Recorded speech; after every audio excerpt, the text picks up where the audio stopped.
for those of you who have not yet met me, I am Professor Engin Aysen. I'm a professor of international politics at Queen Mary University of London, and you are joining us for the Mobile People Seminars. And Mobile People Seminars are something that we hold as often as possible in a Leverhulme doctoral scholarship program that we hold at Queen Mary University of London.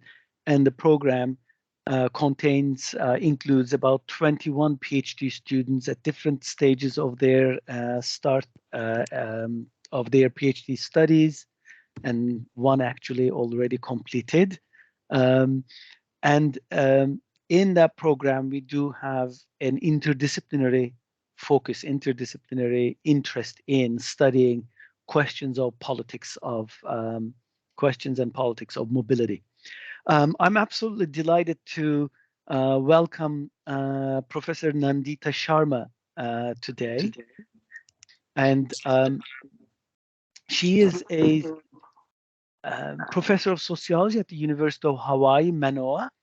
And I have known Nandita for several years. I have followed and read her work with great interest, and primarily on questions of migration, migrant labor, nation state, ideologies of racism, sexism, and nationalism she's been working on. But recently, she has followed up her earlier work on home economics, nationalism, and making a migrant worker in Canada with a book called Home Rule, National Sovereignty, and the Separation of Natives and Migrants.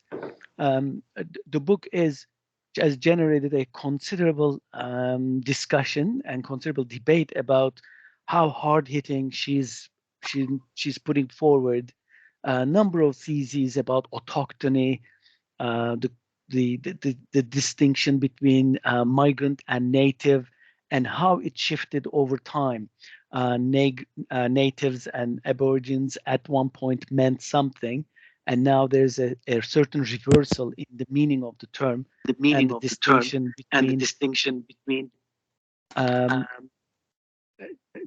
between migrant and natives.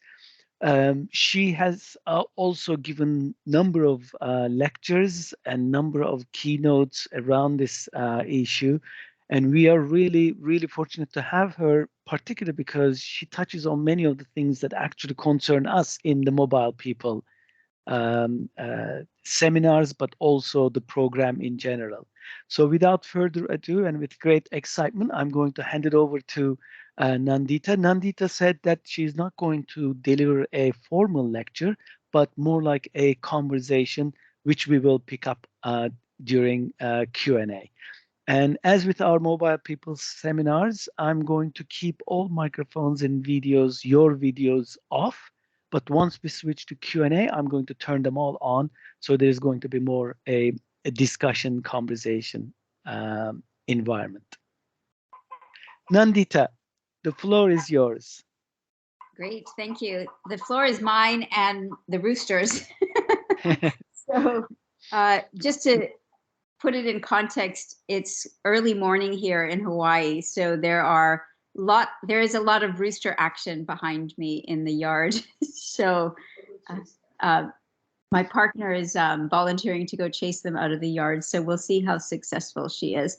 So it's my great pleasure. I was so excited to receive this invitation, and I'm so excited to have Engin as the host of it. You know, I've been following Engin's work now for many, many years, and it's wonderful to be in conversation with Engin and with each of you. I love the framework of mobility as a way of life that your current program is using as its kind of foundational approach, in part because mobility is both highlighted as one of the biggest problems in the world, but completely ignored when it comes to talking about the major institutions and major ways of self-understanding that we have. So we know that the world we live in doesn't actually correspond to the quote sedentary and disciplinary categories for understanding and explaining the complexities of mobility, as your research program points out. So the specific social and political institutions that you folks have identified, citizenship, democracy, nationality, security, are designed precisely to ensure such a lack of correspondence, right? A lack of correspondence between the main categories of thought and actually the main ways that people actually live. So I think to start, it's important to acknowledge that we are all mobile people.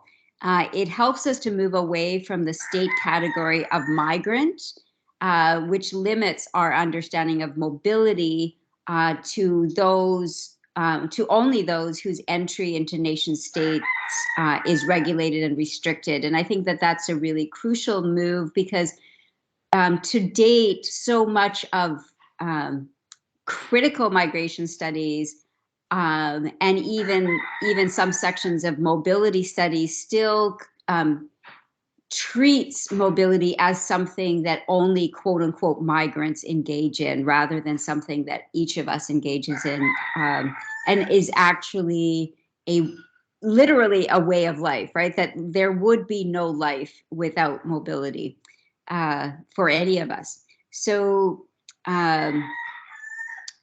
I want to talk about, I want to start by talking about how we have been taught to think in sedentary terms.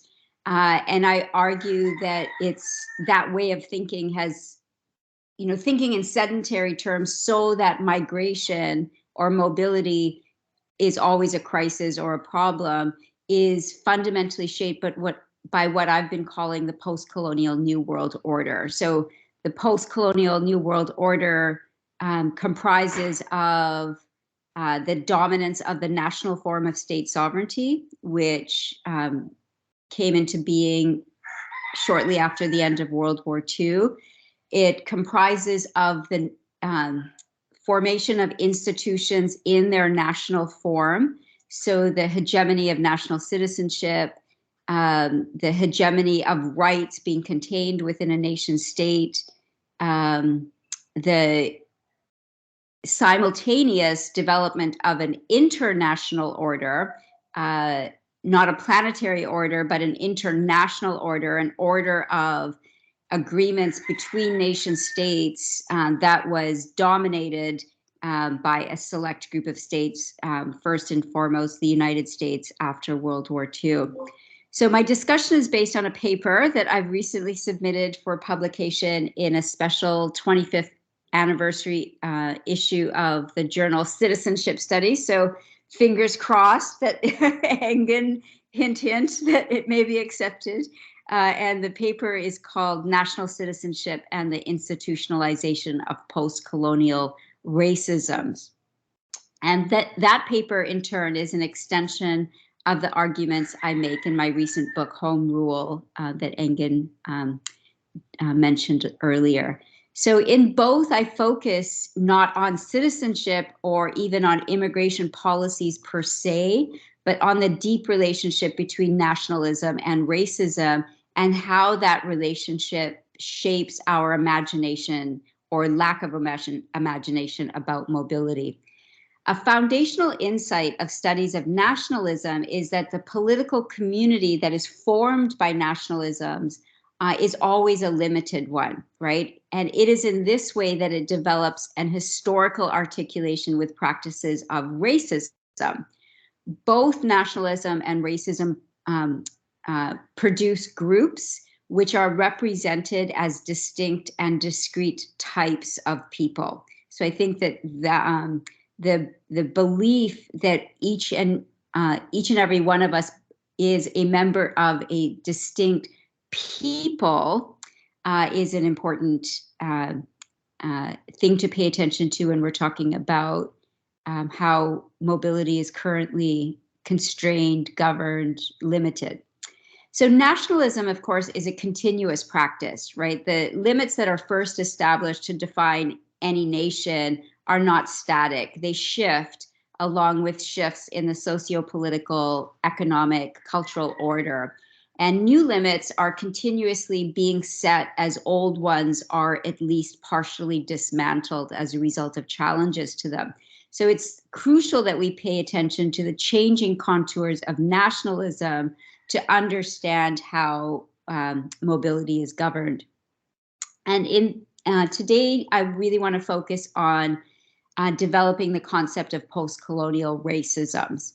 So as nation states are especially concerned with the creation of national populations who are to be distinguished not only in the law, but certainly in the law, as well as in social life, distinguished from those who do not belong to the nation, post-colonial racisms reconfigure the negatively racialized other as the migrant, the person said to live and work where they do not belong.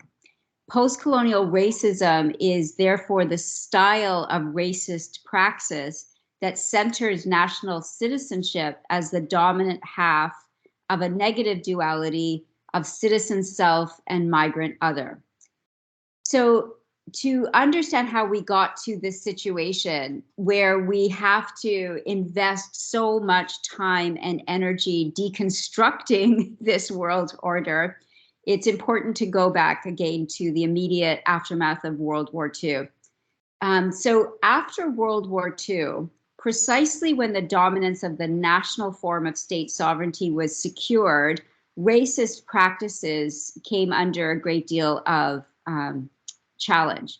From the 1950s onward, there was a wide-scale effort to delegitimize the sort of racist ideologies that were prevalent, for example, in Nazi Germany. Prevalent throughout Europe, prevalent throughout the United States, prevalent throughout Canada, the other former British white settler colonies.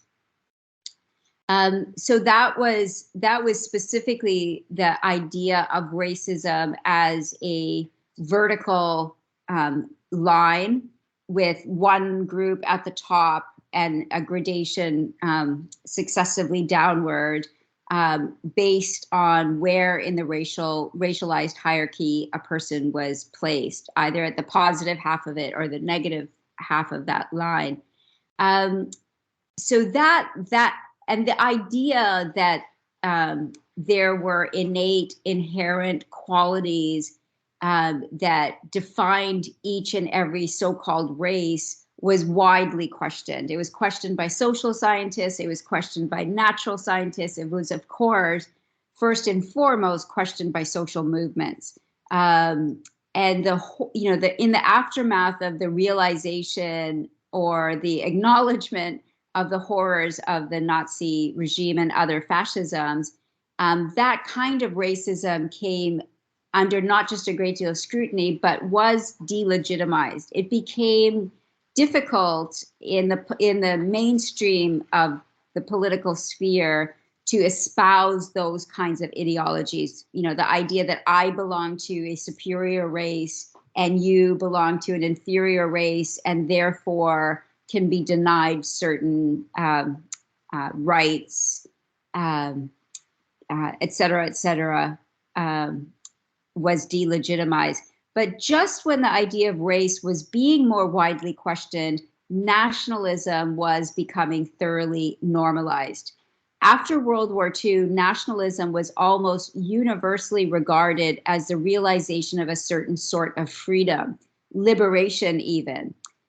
Nationalist ideologies became practically a mandatory part of being political. Indeed, many people believed that nationalism was an antidote to racism, that once every people with a capital P were able to secure their national self-determination, which was, of course, enshrined in the founding charter of the United Nations in 1949, many people believed that if all peoples were able to act in a manner of self-determination, that there would be no more racism, that we would belong to an international community of people that recognized each other's sovereignty, and we would come to live in a more horizontal plane rather than in a kind of vertical situation. So, of course, the thing to point out here is that national self-determination became the bedrock of the new international order after World War II. And I go into it much more in the book Home Rule, but certainly we tend to think of the attainment of national sovereignty as a result of national liberation struggles, and it was that, but only to a certain extent. The first thing we should, of course, understand is that the national form of anti-colonial struggle was just one part of that kind of politics. And it was the kind of, the national form of struggle certainly came to dominate. But it's equally important to understand that the United States in particular had a great investment, literally a great deal of investment in assuring that the post-World War II international order would be one of national sovereign states rather than the world order going into World War II, which remained a world order of imperial states, right? Prior to World War II, the two largest imperial states, the British and the French, dominated. So the United States was very interested in entering into those parts of the world to access the people and the resources in the parts of the world that had been colonized by the French and the British. So national sovereignty was certainly seen by the United States as one route into those places, and a mechanism by which to expand the terrain of capital investment. So I'll just stop talking about that because I could go on that for a while. But it's important to point out that in this new post-colonial world order of nation states that was formed jointly by the former colonies as well as the former metropoles, with the major addition of ascending United States, that the protagonist of this post-colonial era of nation states is the national citizen. The idea that people are rightly sorted into different national groupings, each imagined as the true sovereigns over their national territory, is widely accepted as the natural order of things, right? It's actually very difficult for people to imagine anything else, so much so that they read nations back into time immemorial, right? They read nations back into, we just have to think of the nation state of Israel, right? Reading the existence of the nation back into, prehistory, right?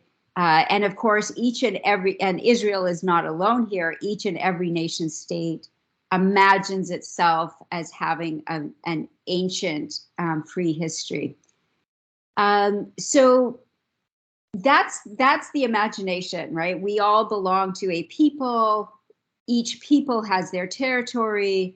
The definition of justice and liberty is when each people is nationally sovereign over their territory, and how that shapes our imagination of who we are in the world, violently encounters the fact that nowhere do citizens and non-citizens have equivalent rights and entitlements, right? So in no nation state in the world is the population only composed of citizens, right? In each and every nation state in the world are non-citizens, and certainly juridical non-citizens, but even a larger number of people who are socially regarded as not members of the nation.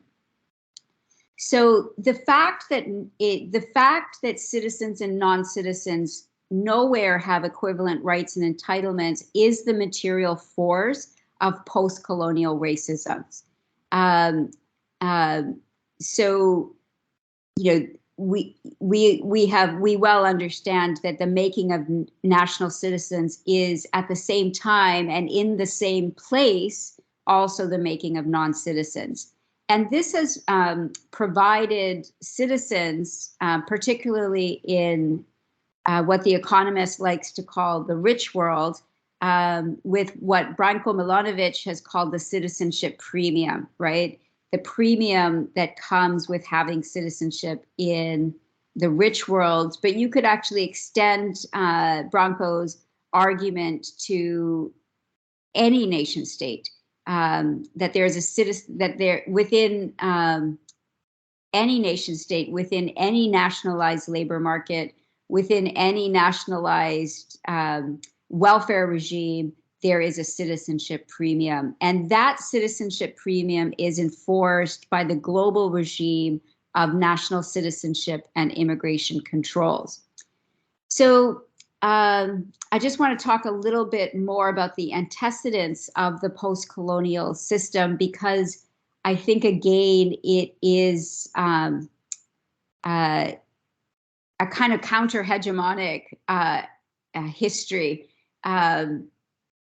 in part because nationalists have convinced us that nations are ancient.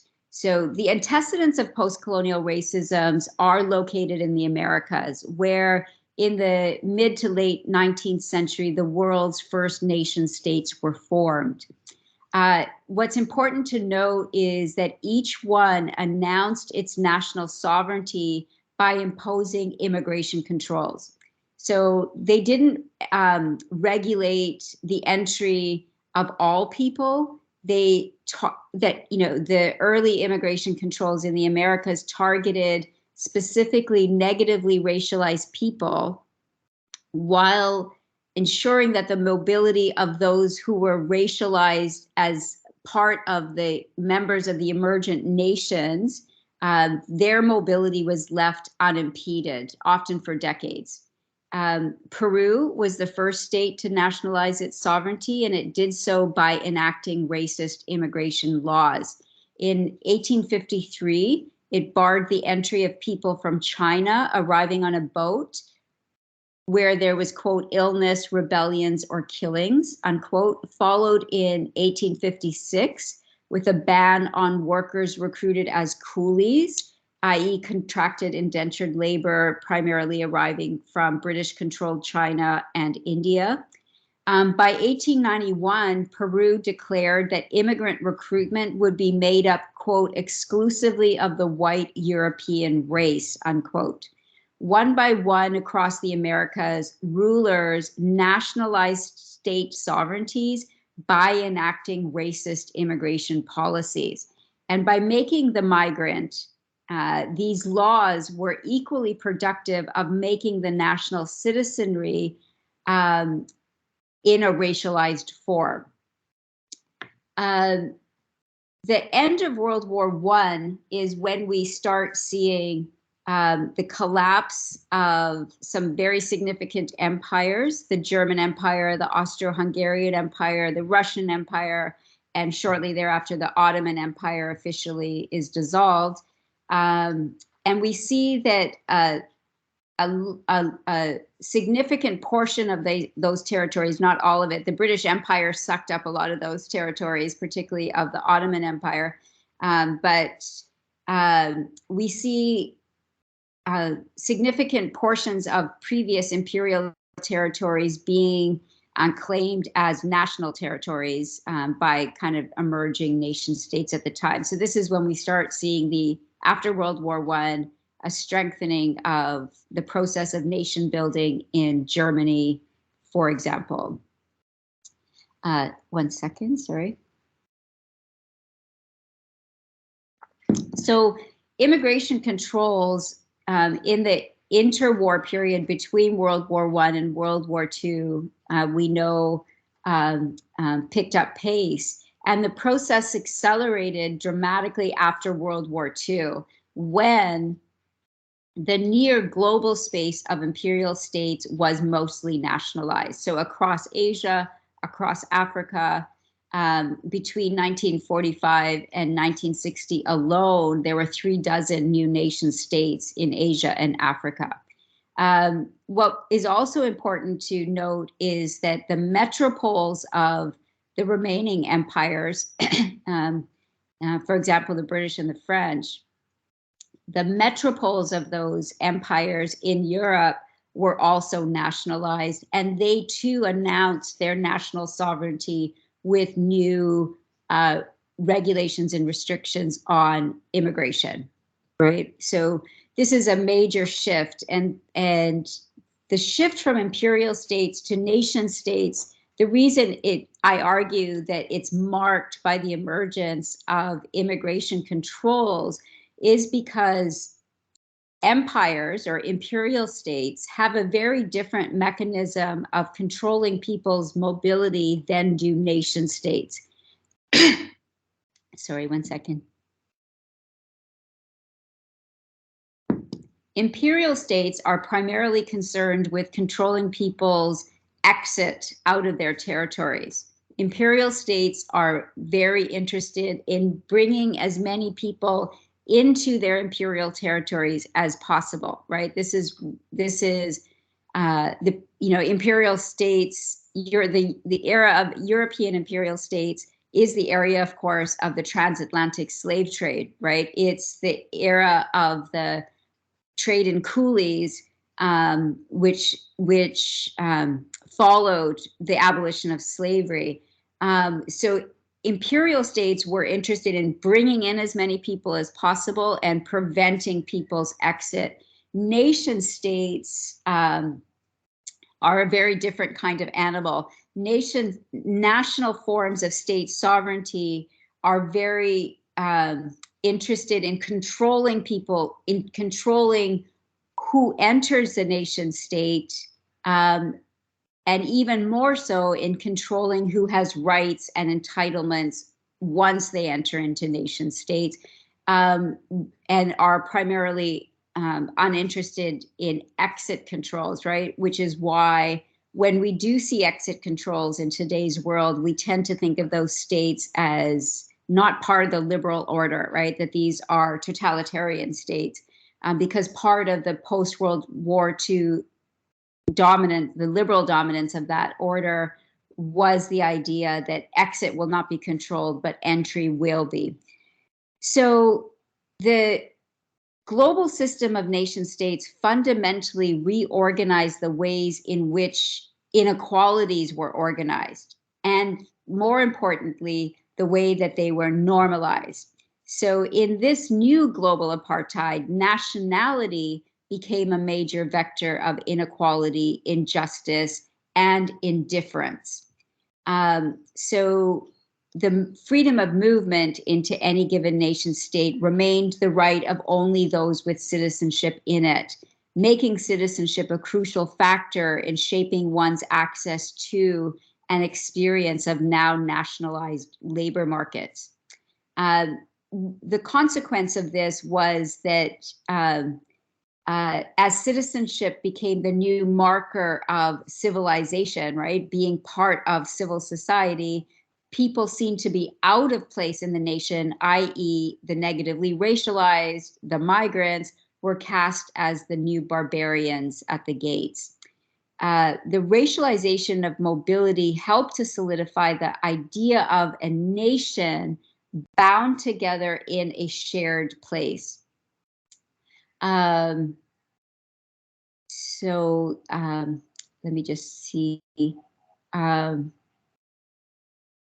think what is important about this shift in practices of inequality and indifference is the fact that the material connections between people were forgotten, right? That we, ironically, as we were becoming more and more connected globally through finance, through commodity trade, because one of the main parts of the story that I've left out so far is that the post-World War II era, along with, you know, dramatically shifting the form of state sovereignty from an imperial one to a national one, the post-World War II era was also a period of a massive expansion of capitalist social relationships, right?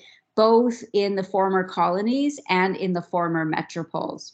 And the idea of a bunch of nationally sovereign states leads us to believe that that the connections between them were severed, right? Or the connections with them became weaker when in fact the connections actually became much stronger. And they were tightened, those connections were tightened, often like, and for many, of course, it literally felt like, you know, a noose tightening around one's neck. But these connections were tightened by the international order that was put into place, right? The Bretton Woods institutions of the IMF, the World Bank, the trading regime, first by GATT and then by the WTO, right? These were connecting us and bringing us into capitalist social relationships in a much stronger way. But at the same time, the national form of political community convinced us of our separation, right? So the connections between us were mostly forgotten, so much so that we were all very surprised by the 1980s, when new theories of globalization had to be developed to make sense of this, right? It's really quite stunning, like, to have this perspective now in the 2020s of what we were thinking in the 1980s when we were, you know, when people were developing theories of globalization, right? Like that, just the fact that we had to develop theories of globalization in the 1980s is a marker of this post-colonial new world order that convinced us that we were not connected, right? So so going back to the concept of post-colonial racism, right? The belief that we all belong to a particular type of people, each of whom has their own place in the world.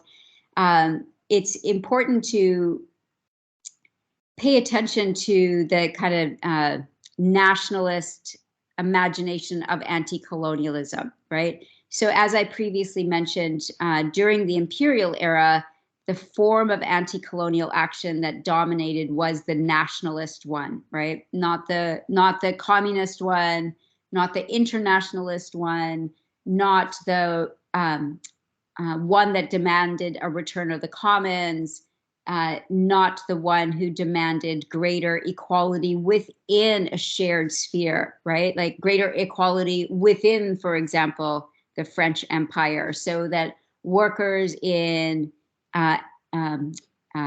the workers of France in Africa would be paid the same as the workers of France in Paris, right? There were many, many different kinds of anti-colonial movements, but the fact that the nationalist response came to dominate is very, very significant, because the nationalist response to colonialism was grounded in the belief that expelling foreigners, expelling foreign rulers, and obtaining sovereignty for the oppressed nation was how liberty would be achieved. And in the post-World War II era of post-colonialism, the association of all things national with liberation and all things foreign with colonialism has been retained within the ruling institutions of nation states. And this has become especially important as it becomes evident to those who fought against colonialism that their new nation states have utterly failed to live up to the promises of liberation, right? What we see around the world today in the former colonies, the vast majority of which are now nationally sovereign states, is that inequalities have only grown, right? That capitalist social relationships have expanded, more land has been taken away, either by states or by private owners. More and more people are forced into having only their labor power to sell as a means of ensuring a livelihood. And for most people on the planet, none of this felt like decolonization, right? So then another set of theories had to be developed to understand this, right? Subaltern histories, et cetera, right? We had to understand why people felt that they weren't liberated. So the two main political responses to the reality of life in the post-colonies only exacerbated their failures, I would argue. One of the most influential responses to what Paul Gilroy has called post-colonial melancholia was to reframe the failures of national liberation as a form of neocolonialism, right? The reason you don't feel liberated is because actually you're not, right? You have been neo-colonized by the international financial regime that was put into place after World War II, which is certainly true, right? There is an international regime, a financial regime that was put into place after World War II, and it did seriously limit the exercise of national sovereignty, but it limited it only insofar as national sovereignty would never have been able to overcome it, right? So the idea of neocolonialism shifted. The idea of neocolonialism kept the idea of national liberation alive. And I would argue that that's precisely what it was developed for, right? We only have to remember that the term neocolonialism was coined by Nkrumah in Ghana, right? Who shortly after Ghana achieved national independence, installed himself literally as a dictator, right? So, so neocolonialism operated as a way to kind of conceal the fact that national sovereignty was never going to be able to, certainly never did overcome the global capitalist set of social relationships in which each and every single nation state existed, right? So as each and every single nation state in the world tried to position itself within a global regime of capitalism, at the same time, it was telling the people who lived within those nation states that the reason that you don't feel free, the reason that your land has not been given back, the reason that your labor is still being exploited is because of foreigners, right? These foreigners are telling us what to do. When we get more national sovereignty, more control, we will become free. So it kept the national liberation project alive in the former colonies. And what it also did was keep alive the idea that any problem, any crisis was always a crisis caused by outsiders, which was part of the kind of nationalist response to colonialism to begin with. So calls to so it didn't just stop with Yankee go home kind of rhetoric. It also the call, the kind of politics that the concept of neocolonialism called forward was calls to expel anyone who was imagined as non-members of the nation from national political life, if not national territory itself, right? That those were also key responses to the crises of post-colonialism. And we can see that underway,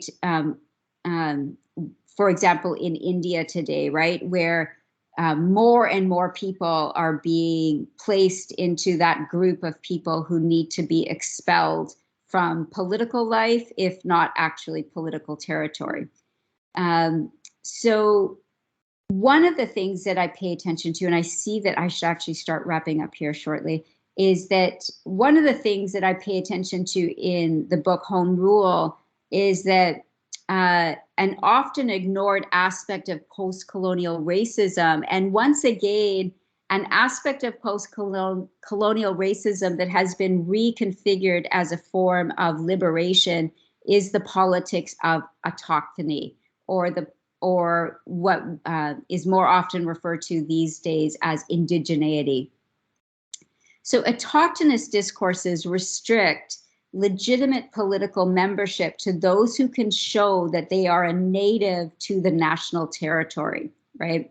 So an autochthonous worldview, particularly in a post-colonial New World Order, is one in which each national people has their own place in the world, and that those people who are the true members of the nation are those people who can have an autochthonous claim to national territory, right? So across the world today, whether that's in Europe, the major far-right parties across Europe, from the largest, like the National Front in France, to the smallest, like the British National Party, or whatever they're calling themselves these days, with much less political influence than their counterparts in France. These far-right parties in France are increasingly referring to themselves as representing the indigenous peoples of Europe, right? So Marine Le Pen talks about the indigenous French, who are being colonized, invaded, occupied, and these are important. It's not a coincidence that she's using these anti-colonial terms, right? That the indigenous people of France, the indigenous people of Britain, the indigenous people of Finland, on and on and on and on it goes, across Europe, are being colonized by migrants, right? Many of whom from the former colonies. That kind of discourse of autochthony is incredibly important and relevant to understanding violent politics in across Asia, across Africa, right? The idea, again, going back to India, the idea of the Hindu nation as the indigenous, of Hinduism as the indigenous philosophy, religion of the subcontinent, right? And Islam or Christianity or Zoroastrianism are all kind of these foreign imports, is also part of the discourse of autochthony. Probably the most violent consequence of those discourses in Asia is taking place in Myanmar, right, where the Rohingya have been literally termed as colonizers of the indigenous Burmese, right? Of course, across Africa, this is a very important political discourse in many African nation states. The discourse of who is the autochthon and who is the occupying, colonizing migrant other, right? Many of whom have lived together forever. Most notably, this is the situation that happened in the Rwandan genocide, where the Hutus imagined themselves as the indigenous people of that territory, and the Tutsis were identified as the colonizing migrant group. So this discourse is very, very important in Europe, in Asia, and Africa. It's also very important in the Americas, right? And in the Americas, like like in Africa and Asia, actually, there are competing groups of people claiming to be the autochthones, right? You have the people who were colonized by various European empires in the Americas, referring to themselves as the indigenous people who are being colonized by migrants. So one of the things that we see happening in the United States, for example, is an expansion of the term settler colonialism, right? The concept of settler colonialism, which was initially meant to refer to, was initially referred to as white settler colonialism, but the white part of white settler colonialism has been dropped. So if you are anyone from anywhere in the world who is not indigenous to the Americas, increasingly we are referred to as settler colonists, right? And it doesn't stop there, of course. In the Americas, you see indigenous groups engaged in their own process of culling, right? Expelling people from within who are not seen as full-fledged members of the nation. So in Canada, the Mohawk Nation, in the United States, the Cherokee Nation, have both embarked on practices of expelling people from political membership in those communities because of a lack of genealogical connection to those people who are imagined as the true Mohawks, the true Cherokee. So this kind of, very much nationalist politics is increasingly centered around the figure of the native. So I'll just conclude with this, which is that prior to World War II, right, people in the colonies, right, negatively racialized people who were racialized as not white, people who were considered, who were legally categorized as natives, right? Native being an imperial state category, denoting that you are a colonized person, right? In juxtaposition to European, which meant that you are not colonized, you are part of the colonizing group, right? The term native was something that people engaged in nationalist anti-colonial movements were running away from, right? You can read many political documents in the pre-World War II era saying, we too are members of nations, right? We are not tribes, we are not clans, we are not natives, we are nations, right? So native was a category that people ran away from prior to World War II because it was seen that being a nation was the thing to become in order to have some kind of recognition and stake in the international order. But what we've seen is that in the post-colonial New World Order, that each and every nation state was formed in the model of the former colonies, right? There is a particular native group of people who belong to this territory, so that in the post-colonial New World era, native now is once again being returned to politically as the framework to understand who should be granted rights, who should be granted access to resources, who should be granted access to land even.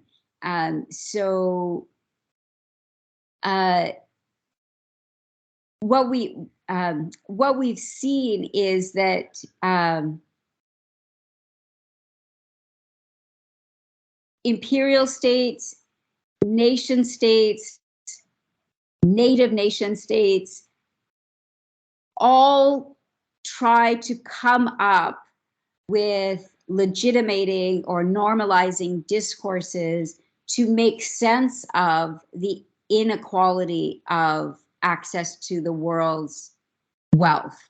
So that's, I think, where we have to note the plasticity of racist nationalist discourses, because they are founded on nothing, right? Because they are founded in thin air, they are very easily reformed to address the response of contemporary social movements, right? And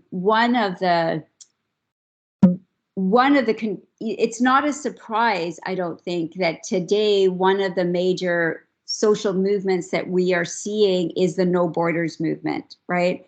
The No Borders movement is perhaps one of the only social movements that is explicitly anti-nationalist, right? Explicitly arguing that, not only do we need to have fairer immigration and refugee policies, right? But we actually need to abolish state control over mobility. And we also, in order to do that, have to challenge this kind of nationalist way of thinking that insists on our disconnection from people, right? And our ability to hive ourselves off, while in the rich world taking enormous advantage of the world's resources, right? So that's the kind of contradiction that I think No Borders movements are calling for. So I'm going to leave it at there. I would just say that the key research questions that I think we need to be asking when we think of ourselves as mobile people is to, and I really have learned a lot from the work of my my colleague and wonderful friend Bridget Anderson, right, whose 2013 book, Us and Them, The Dangerous Politics of Immigration Control, also laid out a research agenda, right, which was to say that when we're studying mobility or migration or the controls that migrants are subject to, we need to also see the mobility controls that citizens are subject to, right? So I would say that a key kind of research avenue is to look at the forms of mobility control that citizens themselves are subject to. So here, for example, in the state of Hawaii, where I live, has the highest per capita houseless numbers in all of the United States, which is really saying something, because the United States has an enormous, an extremely high level of houseless people. In the state of Hawaii, houseless people have laws against sitting on sidewalks, against lying on sidewalks, against being in public parks, right? And we can understand these also as forms of mobility restrictions. And I think that if we are able to see all of us as mobile people, see the restrictions that are applied to us across the category of citizen and migrant, that would be a wonderful avenue of research. I think another avenue of research is to ask people who are crossing international borders who their greatest source of support has been. Who's helping you move, right? Because we're also living in an era where solidarity across the category of citizen and migrant has been criminalized. So I think a great research avenue is to really both draw attention to the criminalization of solidarity, but also to ask people when they are moving, who's helping you move? Because currently the criminalization of solidarity between citizens and migrants is being done under the guise of protecting migrants, right? Under the guise of anti-trafficking laws, anti-smuggling laws, et cetera, et cetera. So literally that, what we see in the Mediterranean in today is people who are taking boats, for example, from Libya to, let's say, wherever they in the EU, the closest that they can land. The people who are actually driving the boat, who are themselves also escaping, are being charged as human traffickers, right? Because they were in charge of steering the ship. So by drawing attention to the criminalization of solidarity, as well as showing that in today's world, people cannot move if they don't have state permission to enter without help. So let's look at the help that they are receiving and reframe it not as an act of criminality, but as an act of solidarity. I think that, uncovering new forms of solidarity that are arising would also be a really fruitful research avenue. So I'm going to leave it at that. And I'm guessing you have a lot of questions, because I think that was somewhat incoherent. So I look forward to those questions. Thanks very much, Nandita. It was not incoherent at all. The number of issues that you have woven together are just fascinating and brilliant. Many of those issues are quite live politically today, live in our work, live in our lives, and live in politics. So reflecting on the conditions of possibility of the languages that we inherit, such as migrant versus citizen, and laying out through a counter-hegemonic narrative, telling a different story about it, I think is a powerful intervention to make us think about the ways in which we approach what appears to be just natural. One of which is, as you said, being a member of a people is considered a natural. Being member of a state or nation is considered natural. Being fairly sedentary and not moving is considered natural. Even those who are not moving never mention that their international connections and global relationships, but nonetheless they are called sedentary and considered natural. And denaturalizing or deconstructing these categories with which we reflect on ourselves with the counter-hegemonic narrative from the point of view of not nationalism, but from something else, and without necessarily naming that either, I think it's a powerful intervention. And I, of course, recommend everyone to actually not remain content with Nandita's conversation today, but read the book carefully and page to page, because there are really strong arguments there in terms of backing up this counter narrative. A number of questions that come to my mind, and I'm sure there are others as well who are um, thinking about questions as well. A number of also sort of images and ideas come to my mind. I'm not going to go into all of them, but one of them is the criminalization of solidarity with non-citizens or citizens between non-citizens and citizens is a subject of a PhD thesis in the program, and a couple others are also looking at specifically unpacking this notion of trafficking and showing the complexities of being involved in the process of mobility and how law creates these categories of trafficking and so on, and deconstructing them, showing that their production. I'm sure they're going to come in with some questions as well.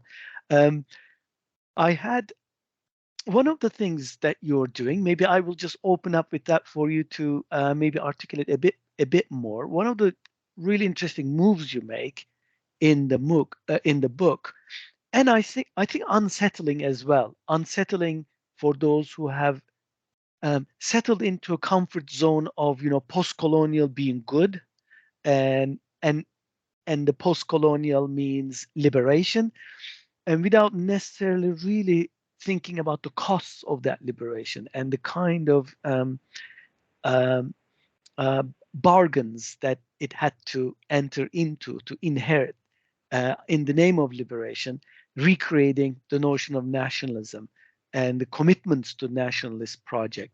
Um, And yet, at the same time, in your book, you didn't mention in your talk, but in your book, you also say that what we have to be also very careful about separating post-colonial studies and post-colonial critique, which brought out many of these ideas that you're speaking about, but also the post-colonial condition or the post-colonial world order. They're not necessarily, they're related, but they're not necessarily reducible to one another, and they imply and signify different things.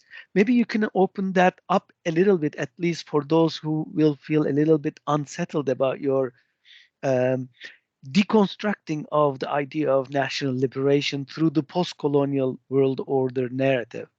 Great, thank you. Thanks for that, Engin. And it sounds like you have a really, really wonderful group of doctoral students, so I'm really jealous. Uh, the post-colonialism as a set of theories, studies, highlighted the connections between life in the imperial metropoles and life in the colonies, right? That really undid historicized is probably a better way of putting it, historicized the emergence of ideas of Europeanness as being foundationally arising through the practice of colonization, right? So the most important thing I think that post-colonial studies did was to highlight the connections between imperial metropoles and colonies, right? That these two things could not be seen as separate developments, that what was happening in the colonies, of course, was shaped by the metropoles, but the metropoles themselves were shaped by the colonies, right? So post-colonial studies really brought together these two, these people who had, through racist ideologies, been kept apart, right? But what I do in the book is to show that because the dominant form of anti-colonialism that won out was the national project, right? The national liberation project came to dominate, that the post-colonial New World Order, ironically, tried to that of course post-colonial studies comes after the actual post-colonial New World Order, right? But in the post-colonial New World Order, in contrast to post-colonial studies, is about maintaining those separations, right, and creating new separations. One of the kind of classic person who's been kind of adopted or brought into post-colonial studies is Frantz Fanon, right? Who was writing, of course, before the development of post-colonial studies itself. But Frantz Fanon is often highlighted. That part of Fanon's work that is often highlighted by post-colonial scholars is his warning about the national bourgeoisie, right? Be careful about the national bourgeoisie. If given half a chance, they will take over the liberation project and install themselves as new rulers, right? And in one sense, of course, he's perfectly correct that is precisely what happened. You only have to look at any nation state today from the former colonies and see the enormous disparities between the ruling classes and everybody else, the very, very deep relationship between class rule and state rule, right? To understand that Fanon's warning came to life.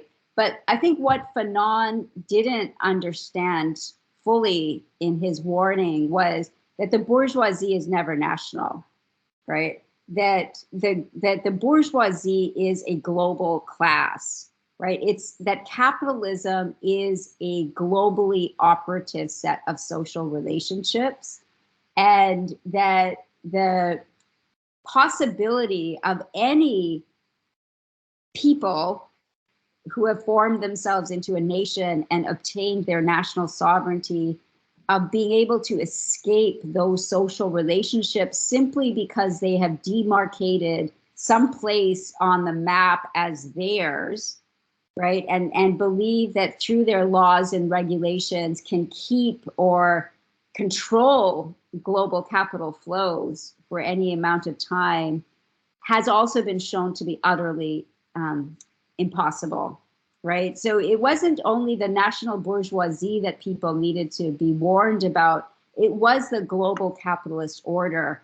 And the most important thing that the National Liberation Project itself did to strengthen the global capitalist order rather than challenge it was by buying into the idea of peoplehood, buying into the idea of nationhood itself. Like, never mind the national bourgeoisie, but just imagine any group of people imagining themselves as a nation. What that imagination does is actually, at the very least, minimize and at the worst, completely conceal the class relationships within that quote unquote nation, right? Those become unimportant, right? So it becomes one way of putting it more bluntly is that every nationalist project is a class collaborationist project, right? That every nationalist project imagines somehow that the ruling, that class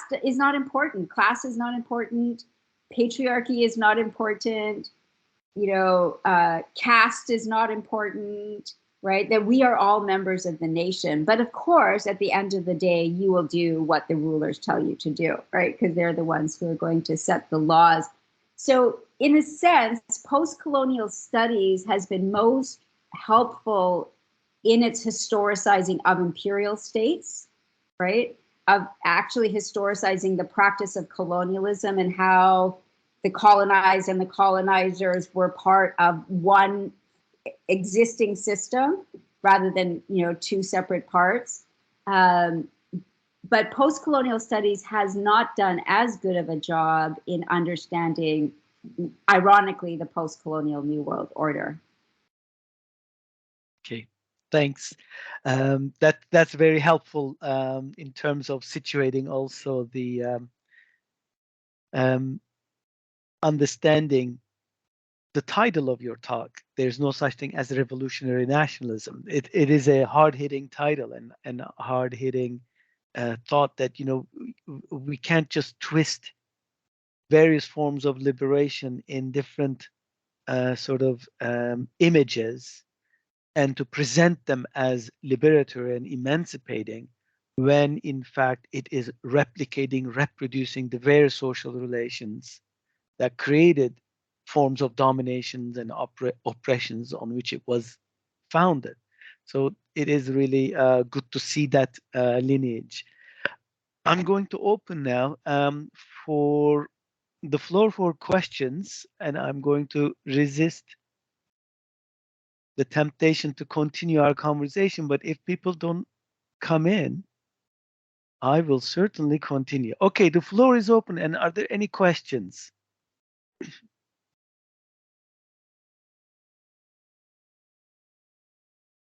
I have allowed everyone's mics and cameras. Okay, there are a couple of questions already. Natalie. Oh, Natalie disappeared.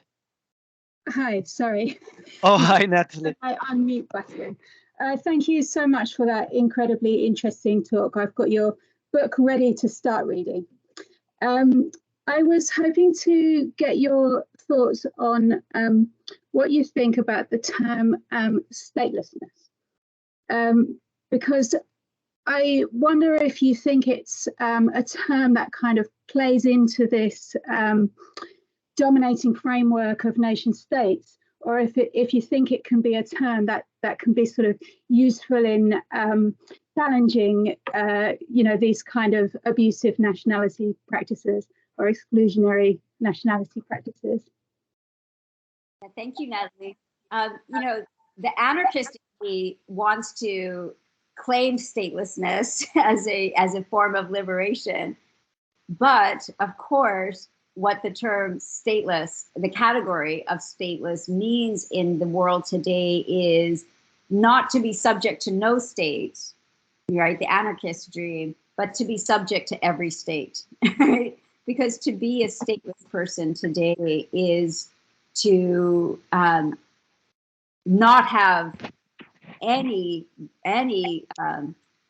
juridical right to enter any state's territory, right? Like, we live in a world where there's hardly an inch of the planet left that has not been nationalized, right, on inhabitable land. So to be stateless today is the worst of all possible situations. Thank you. Thanks, Natalie. Timur?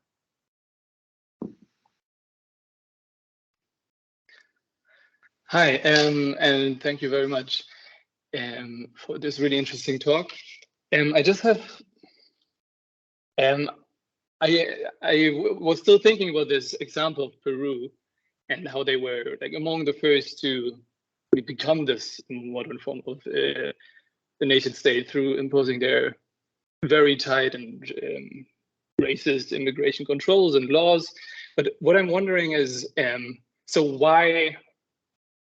why does the nation state need this? Is it really that the idea of the nation state requires this, several like subsets of different people in order to exist in the first place, or is there also something else going on? Maybe. Can I ask several questions? Of course. Okay, and then my other question would be regarding the Nkrumah example. There I was also thinking, so did Nkrumah write neocolonialism as the last stage of capitalism because he wanted to use it to kind of generate a discourse that consolidates his power by blaming foreigners on all the problems of Ghana? Or was he grappling with like the maybe very real restrictions of what it means to become an independent post-colonial state under global capitalism, right? I mean, of course, we can't look into Nkrumah's head, but I think what I'm trying to get at is that I read this book by Adam Gedich, who writes that the idea was never the nation state for people like Nkrumah and Nyerere and the other anti-colonial leaders, but the idea was to use it as a step in between for like a broader world making, right? Like a global liberation project. Yeah, I don't know. I guess these are my two questions. Thank you. Thank you, Timur. So your first question is, do nation states require immigration controls for their existence? And I argue, yes, they do, in part because of the form of state power that they are, right? I mean, Hannah Arendt has talked about the importance of that hyphen between nation and state, right? And what the work that hyphen does is to convince people that they themselves are the sovereign, right? This is when the term people becomes more firmly attached to the idea of nationhood, right? That nation state legitimacy is attached to the nation as its source of power, right? That's imperial states don't do that, right? Emperors aren't looking to their subjects as the source of their legitimacy, right? They're looking upwards. They're not looking downwards, right? They're looking to God, time, whatever it is.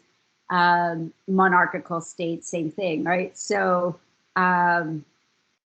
nation states are a particular kind of, in one sense, you can say it's a if you want to do the kind of Marxist autonomist argument, you could say that nation states come as a response to challenges to imperial states or monarchical states as a way to contain those revolutionary, the impetus behind the challenge, right? So we're going to challenge monarchies or challenge empires, and then the nation state comes along as a containment of those revolutionary demands to reimpose a ruling structure, right?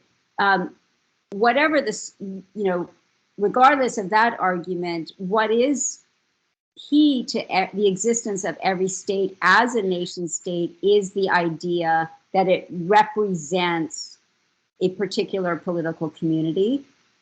And immigration and citizenship controls are the key juridical mechanism by which to demarcate that community, right? As we all know, it's impossible to stop people from moving, right? Like literally impossible. So how do you, at the one hand, have a political community formed as a nation in a world in which people are going to be moving without immigration and citizenship controls, right? The idea that anyone can be a member of the nation kind of blows the nation apart, right? And we're back to empires. Does that make sense? What's also important to note here is that the very first nation states and their immigration controls, many of them, the first group of people that they targeted were people from China, and particularly Peru named quote unquote coolies. The United States' first immigration controls, which were in 1875, also named quote unquote coolies. And that is a very, very important thing to pay attention to. I discuss it in the book because of the emergence of immigration controls precisely at the end of the slave trade, right? At the end of slavery itself, slave labor relationships itself, right? There is a historical, there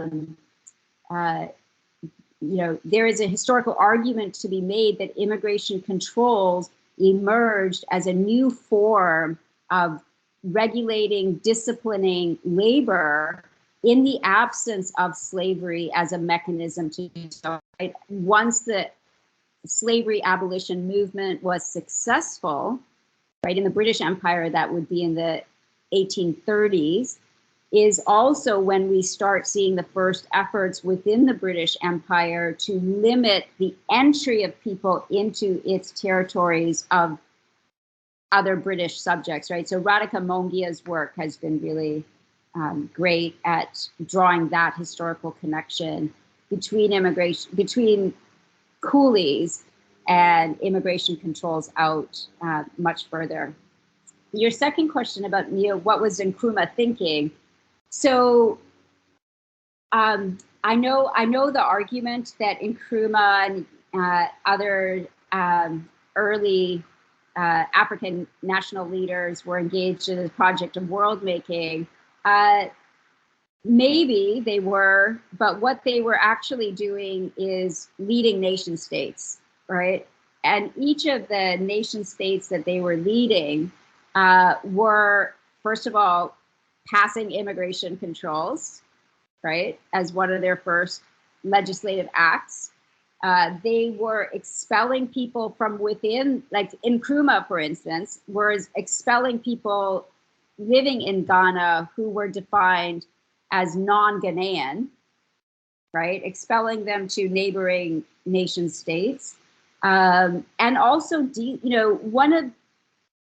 is perhaps the earliest instance of a post-colonial analysis was in literature, right? So we have these beautiful books that emerge out of the continent of Africa at this time in the early 1960s, immediately saying, oh my God, what a mess this new national liberation state is, right? So, these wonderful books that emerged at this novels at this time that alerted us to the fact that people were not happy.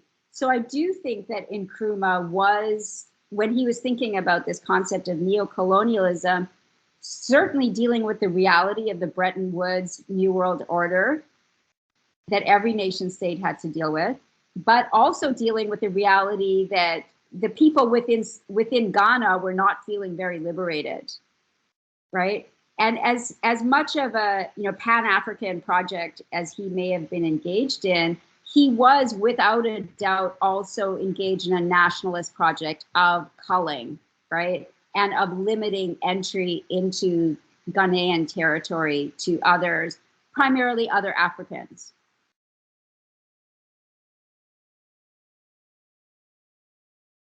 Thanks, Timur. Thanks, Nandita.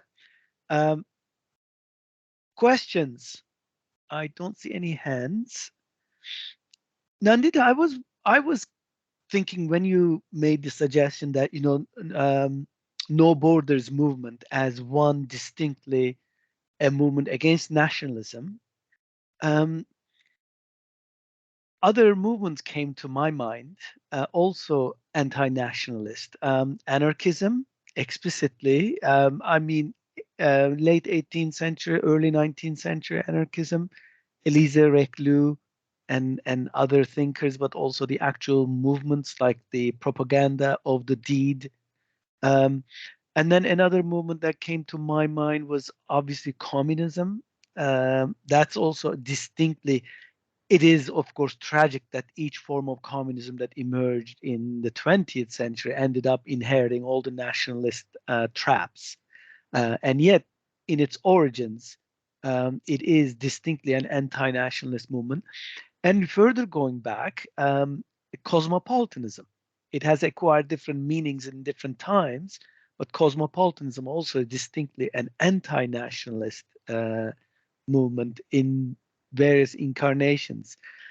So do you think that would be another also really a good research agenda to look at various anti-nationalist movements genuinely that do not see liberation and emancipation in any nationalist project, but only in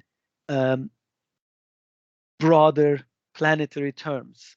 Yeah, absolutely. That is a brilliant point. I would love to see someone do that research because it would really help to flesh out our understanding of social movements in this period of empires, right? That what were people, because there's very little, it's actually very difficult to find traces of anti-nationalist, anti-colonial movements, in part because they were unsuccessful at the end, right? And so their traces have disappeared. But absolutely, the No Borders movement, in fact, I would say is the successor to many of these movements, right? It's difficult to imagine No Borders movements without anarchism, for example, or without communism as well, right? The demand for a planetary commons, right? A different kind of imagination of how to live together in this world. But also the abolitionist movement, right?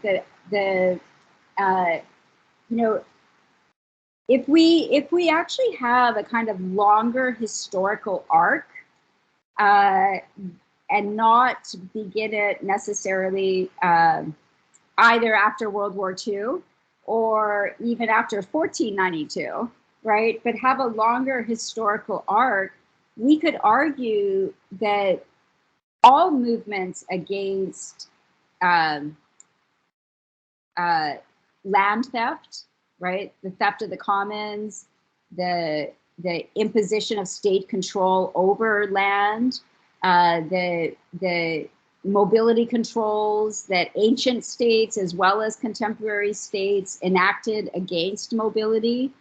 If we can tie all of these together and see which political movements arose across time and place to challenge that kind of class state rule, that would be brilliant. I would love to see that. Thanks, Nandita. I think we have a question from Regan. Yeah, hi. I have a couple questions I might try to get in here. One, thanks first of all for that really interesting presentation. My first question is about what your thoughts are on the relationship between the nation and the state, And is that problem of separation that you identify linked to the territorial claims of the state primarily, or is it primarily a problem with the identity claims of the nation, or is it about some relationship between those two things? And then my second question is about what appear to be these links between this process of national separation and the way they're linked to these claims to universality that you at times mention, like the universalisation of the nation state. So part of the process of the separation is a kind of claim to global or world order in an international system, for example. And if we go back to the origins maybe of this kind of system, this kind of vision of a globe that then enables claims to particular territories. So Kant, for example, says to enable particular state territories need a vision of land in common first, prior to those more individualistic claims. So that kind of relationship between separation and the national territory and these wider, more universalistic claims to political order. Thanks very much. Thank you, Reagan. So is just to clarify, your first question is the relationship between identity and territory? Is that right? Yeah, or where you see that problem of separation arising from primarily. Is it that these national identities are linked to state territories that enable kind of immigration control and these other things? Or is it that identity, that national identity in the first place, I guess? Yeah, it would. I mean, I think that would be a really also fascinating research project.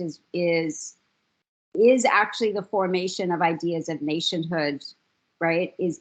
And like, for example, going back to Peru in 1853, right? Peru is in South America, part of the Spanish Empire at one point. Gains its independence through, a similar set of processes that many now, existent nation states in South America did. But initially, that initial independence was not imagined as a national independence. They were trying to form these regional federations, right? You could almost say like a kind of quasi-imperial imagination, right? Like there will be this Creole elite that will control a large territory, right? Hopefully it will continue to expand, right? So this kind of imperial approach. And at one point realizing that this isn't working, right? And we're going to now contract and we're going to set up immigration controls in terms of who can enter, right? So we're going to go down the national line, right? So if you look at that process, it's a very dynamic process, and it's a real life process, right? It's a process that's responding to real life limits that are being set on these various ambitions of this Creole elite. Who knows what people actually living in what we now call Peru? I mean, I know someone knows. I don't know what the people who are living there, what their aspirations and their ideas of political community, their ideas of land, their ideas of how best to secure a livelihood were. So at what point did people in Peru start imagining themselves as a nation? Was it after the fact? And what role did immigration controls play in the emergence of a Peruvian national identity, right? Was it like, oh, I have certain things that these people are being denied, right?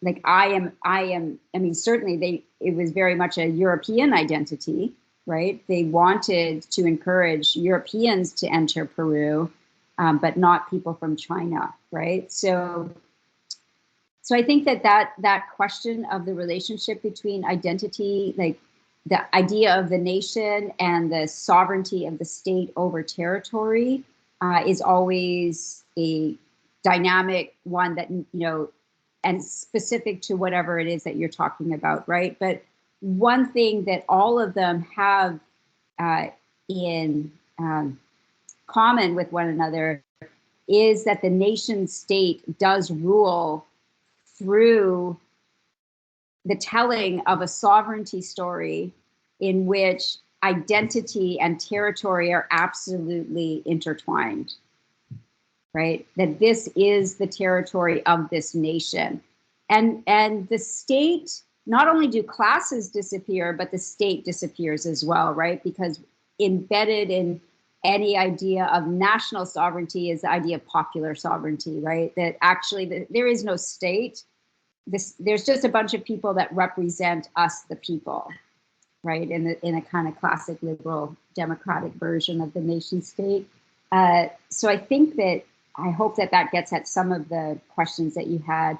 And the second question, in terms of the imagination of a globe, would you mind just, I'm getting a bit tired, so would you mind clarifying that again a little bit? Yeah, of course. Thanks for that that answer. Yeah, so my question is just about, what you think the relationship is between, because it does seem there is some kind of relationship between the kind of separation that you identify and these broader global or universal imaginaries. So if we think about the post-colonial world order, there's the separation into nation states. There's also this idea of an international system that encompasses the whole Earth. And if we think about the kind of origins of this idea, there's this idea that, that something that drove these imperial movements is this idea of a globe that can then be cut up into different state territories. So there does seem to be some kind of link between these kind of separations and these more universal visions. Yeah, great question. So I think that those are not contradictory practices, right? That the separation is necessary for the operation of the whole, right? In a world that is dominated by capitalist social relationships. So long ago, Emanuel Wallerstein argued that the only society that we live in is a world one, right? And as a sociologist, like myself, as a sociologist, of course, the emphasis was on social relationships rather than on political institutions, right? Like when we emphasize political institutions, then we can go, okay, nation states, like this nation state is governed through a different set of laws than this other nation state. Whereas if you focus on social relationships, right, if you look at how is a society brought together through a shared set of social relationships, then we can say that we've been living in a world society for a very, very long time, right? A world capitalist society. And so how do, and that is the view that I favor. Now, a world capitalist society, how do you live in a world capitalist society while ensuring not only a division of labor, but competition amongst labor, right?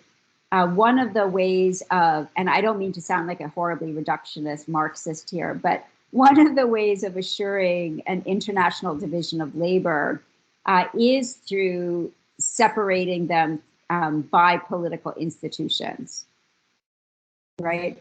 You could argue, for example, that in the age of empire, the political institutions that separated this world division of labor, right? You had people who were categorized as slaves, being governed through a set of laws that were absent for those who were not enslaved, right? We know that slavery was a racialized regime. The transatlantic slave trade was a racialized regime, so that the laws governing slaves, of course, were very different than the laws governing the unenslaved, right?